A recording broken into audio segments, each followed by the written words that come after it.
the history of every single country that's ever existed other than the United States. Up until 1776, every fucking country that has ever existed was run by dictators. Right. All of them.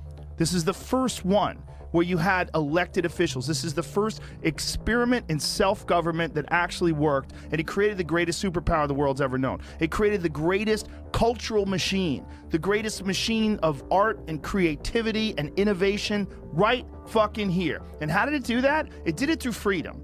Because when you give people freedom, you let people do whatever the fuck they want to do, they actually find ways to succeed and grow and thrive. But as soon as you put the boots to them, as soon as you tell them, you have to do this or you can't do that, you have to listen to me, now you have a mini dictator. You have one step away from a king.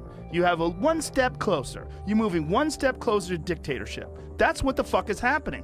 As soon as you give politicians power, in any kind of power that didn't exist previously, historically, they don't relinquish that power. They find new reasons to use it. Well, I think that's the history of lawmaking and political power in the United States. And I think that's why I tend to be bucketed in conservatives, because it means smaller government to me, right? There's multiple reasons why people classify themselves as that. But I look at things and I look at the preservation of individual liberty.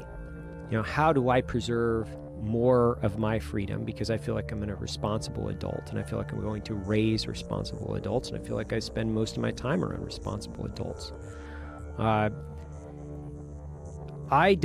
It's such a disconnect in individual philosophy when I find people that are actively looking for ways that they can forfeit their individual liberty and hand it over to somebody where they feel like they have a better interest in running their life than they do. Right. And I understand the balance between, we have to have certain laws and regulations that protect people against, overt dangers.